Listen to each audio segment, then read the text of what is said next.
Pessoal, sexta-feira foi o dia D para a equipe econômica do governo. O ministro da Fazenda, Fernando Haddad, reuniu-se com o presidente Lula para apresentar e discutir os detalhes da proposta da nova regra fiscal, que substituirá o teto de gastos. Que medo! Também participaram da reunião o vice-presidente e ministro de Desenvolvimento, Indústria e Comércio e Serviços, Geraldo Alckmin, a ministra do Planejamento, Simone Tebet, o ministro de Gestão, Inovação e Serviços, Esther Dweck, e o ministro da Casa Civil, Rui Costa. O mecanismo, como será, ainda mantido sob sigilo, é a maior aposta do governo para reduzir o déficit das contas públicas, hoje estimado em nada menos que 231,5 bilhões de reais. Se essa é a maior aposta, vamos ver, hein? Segundo a Folha de São Paulo, a nova regra fiscal reacendeu em Lula o temor de repetir os erros da gestão Dilma Rousseff, que deu uma guinada na política econômica no início do seu segundo mandato e acabou perdendo o apoio popular e político. A preocupação do presidente é ser acusado de estelionato eleitoral, após fazer uma campanha com promessas de colocar o pobre no orçamento e dar fim ao atual teto.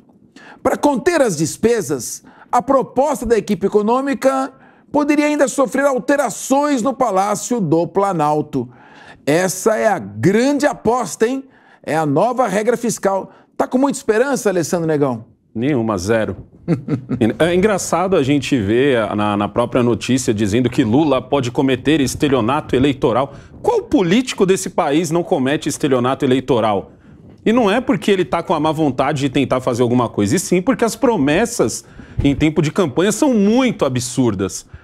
Mas é que aparentemente o brasileiro gosta de ouvir, são promessas absurdas, né? Na verdade, eles falam assim, o ministro Haddad, a ministra Simone Tebet, o Alckmin vão se reunir com Lula como se Lula estivesse morando no alto da pirâmide e eles tivessem que marcar a hora com ele. É óbvio que eles já estão conversando sobre isso há muito tempo, eles estão querendo inchar o Estado mais ainda, só que precisam de uma autorização para poder pagar esse inchaço. O arcabouço fiscal é mais ou menos isso.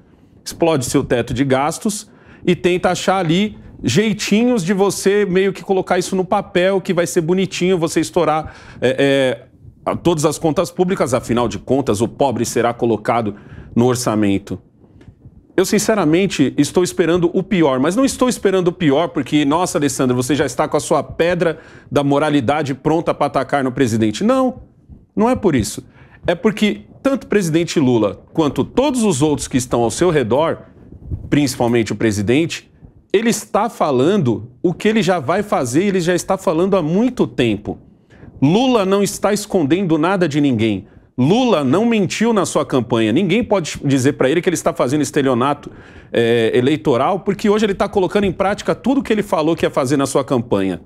Ele já está dizendo que vai ser mais do mesmo, que ele vai repetir as coisas que ele fez no passado. Aí eu pergunto para você, meu amigo, você lembra como foi? Porque não faz muito tempo. Às vezes a gente fala do presidente Lula, da época em que o PT esteve no poder, da própria ex-presidente Dilma Rousseff, parece que foi lá, antes da ditadura, né? Antes de 64. Não, foi outro dia. Na régua da história foi ontem. Então se prepara você que está aí em casa aí, entendeu? Já começa aí, sei lá, a comprar os seus dólares, porque provavelmente o dólar vai acabar subindo mais ainda, e vamos se preparar porque esse navio está prestes a afundar. Bom, o Alessandro Negão está um pouco pessimista, que na verdade a gente tem a regra do teto fiscal, tínhamos pelo menos, em que o governo não podia gastar mais do que havia gasto em 2016, corrigido pela inflação, atualizado monetariamente. Isso provocaria um total reequilíbrio das nossas contas. Agora, Alexandre Bissoli, essa âncora fiscal serviria em tese para impedir que os gastos excedessem a receita.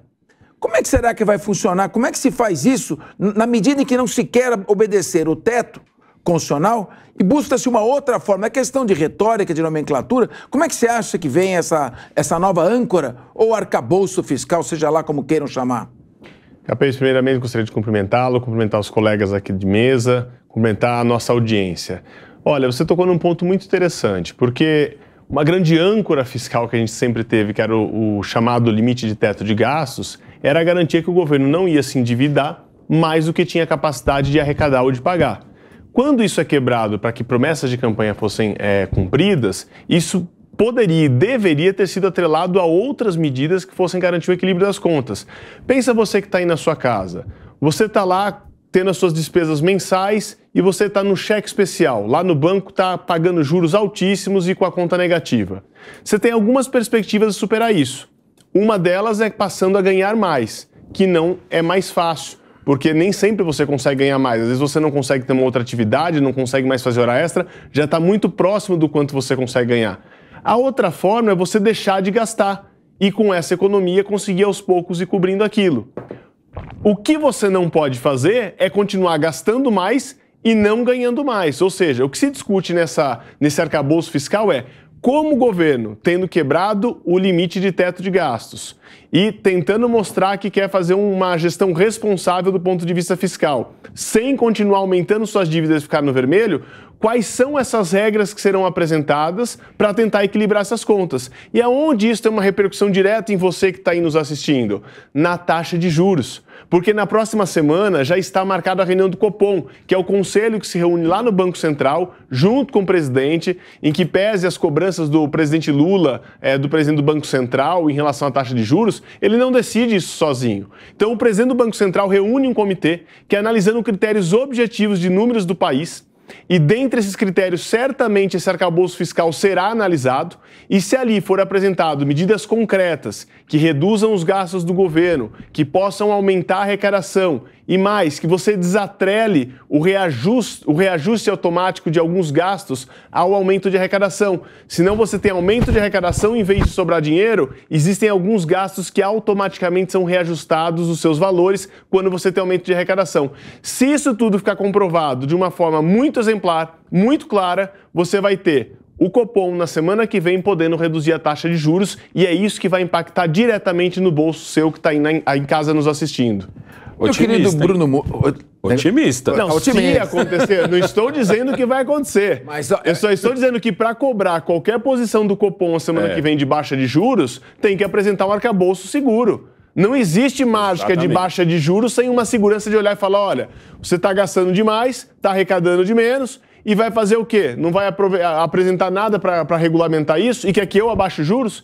Então, a baixa de juros na semana que vem está vinculada ao exemplo que o governo federal dará no seu arcabouço fiscal. Bom, Alessandro está um pouco mais pessimista.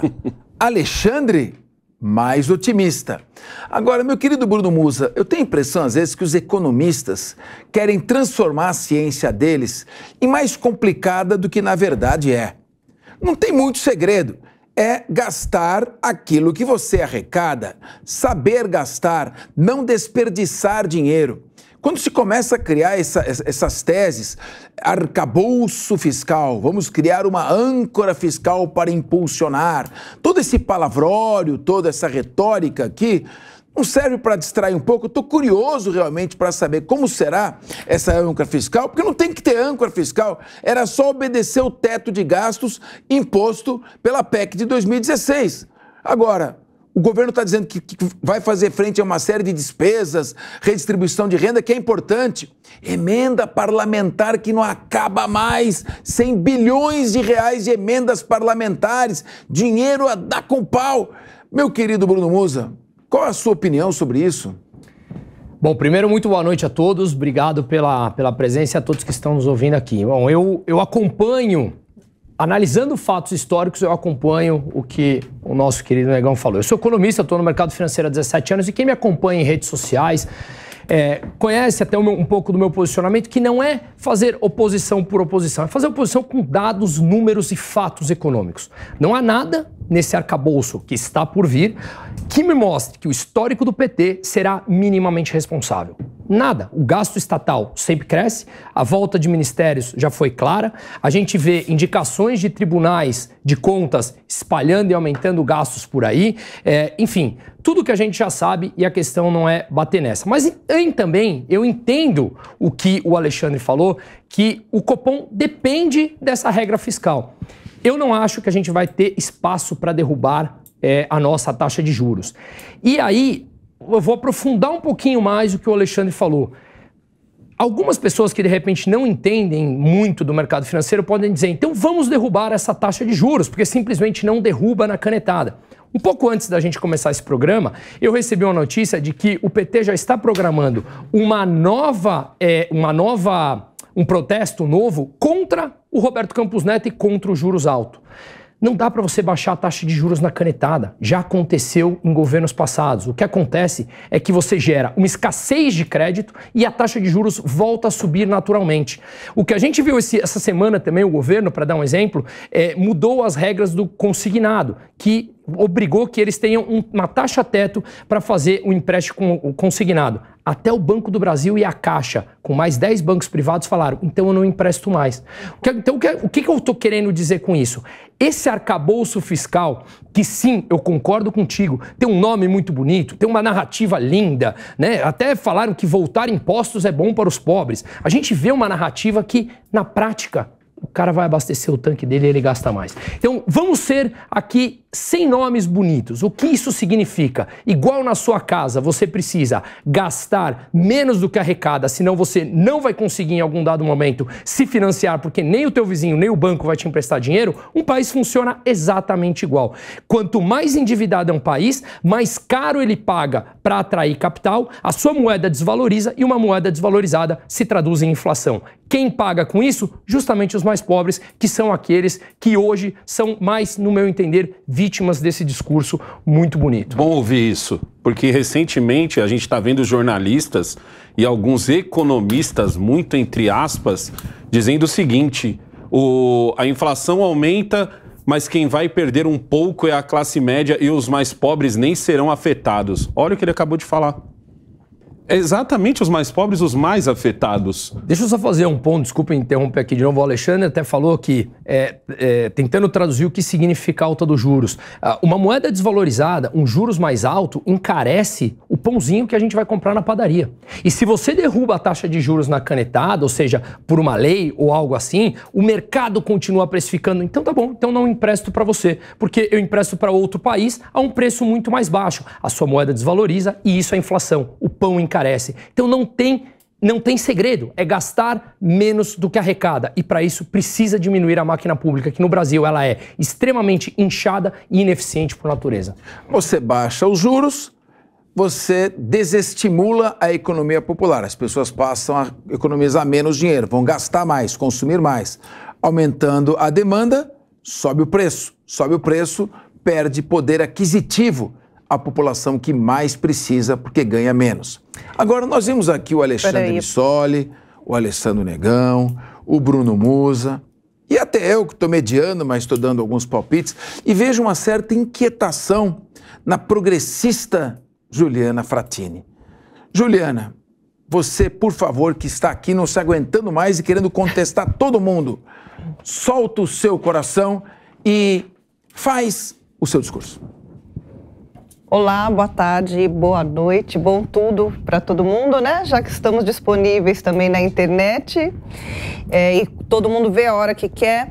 Bom, eu ia dizer o seguinte, olha, o governo está hiper pressionado nessa semana em relação às decisões econômicas, até sobre essa nova regra. Sobretudo porque vocês devem lembrar que saiu pesquisa Quest essa semana. 94% daqueles que foram entrevistados, foram 82 ao todo, executivos do mercado financeiro, disseram não acreditar que a política econômica deste governo vá para um caminho interessante. Então, isso mostra o quê? Que o mercado e governo ainda estão muito, mas muito longe de conseguir chegar num denominador comum. E a questão que vocês colocam a respeito do consumo, né? Você destacou mais isso agora, Capês. O objetivo do governo, que é um governo progressista, petista, qual é? É de fato fazer com que as pessoas sintam que tenham mais poder aquisitivo, que elas consumam. É um governo do consumo. Tanto é que o Lula 2, especificamente, foi um governo que estimulou o consumo em todas as direções. né? Desde do que fez em relação à linha branca, diminuindo os impostos, os carros, muitas pessoas puderam comprar seus carros, e classes mais baixas, o que elas entendem? Não entendem o mundo com essa complexidade, inclusive que o Bruno aqui explicou, de que é preciso ter uma certa economia, e até o Negão falou também, pensando no futuro, né? Não é isso. A classe mais baixa quer consumir. Classes médias também querem consumir. Então, elas querem, na verdade, que se aumente a demanda. Elas, nesse sentido, são pró-direção do governo, mais do que o mercado. Agora, o que fazer, né? Não se sabe, né, já que não foi anunciado qual será a nova regra fiscal. Então, não dá para falar o que vai acontecer exatamente. Mas a expectativa da população em clivagem socioeconômica é essa. Pessoa pobre, pessoa de classe média quer consumir. E dane-se o mercado, que é o recado que muitas vezes os grupos progressistas dão à imprensa. Bom, tá aí a Juliana fazendo as suas colocações, sempre mais condescendente, sempre mais tolerante, sempre mais, na visão dela, equilibrada. Mas a verdade, minha querida amiga Juliana Frattini, um governo que quer gastar mais do que arrecada, não adianta inventar desculpas ou expressões economicamente difíceis da população entender. Porque quando o pobre, a população e a sociedade sentirem no bolso a gastança, o desperdício, com certeza, se a economia não estiver bem, não há nenhum governo que vai bem. Em toda a história da humanidade, todos os grandes eventos que movimentaram a história, desde a era da antiguidade, a economia esteve sempre como pano de fundo.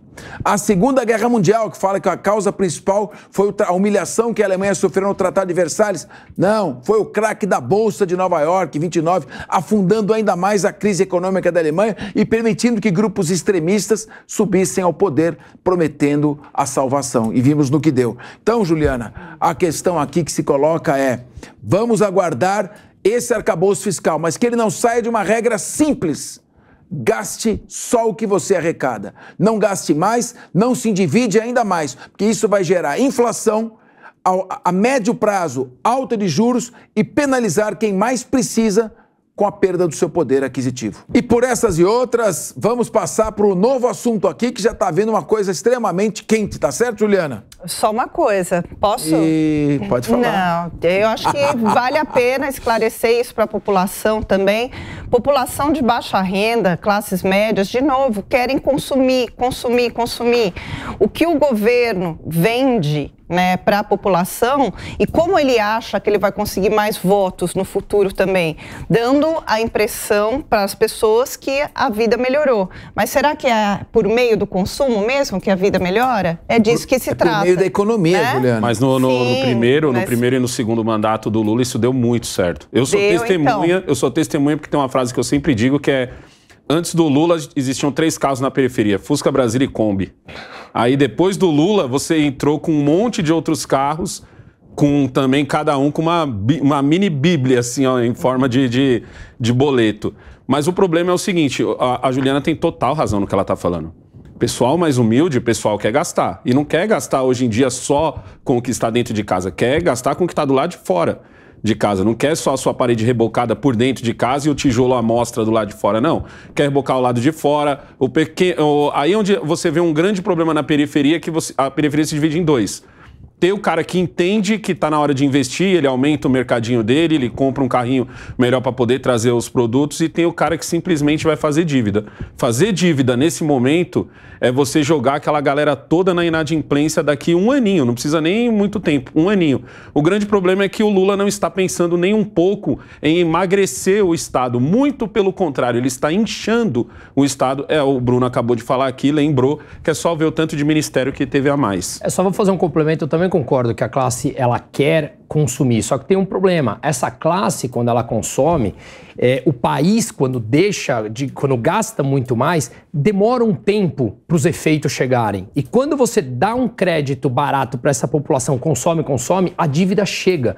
E essa dívida se traduz em, tem um nome na economia, é inflação. Ela responde como inflação, e a inflação sente mais aquela classe que queria consumir. Então é tudo uma defesa de que precisamos esperar o tal médio e longo prazo, porque o custo chega e ele é muito mais dolorido.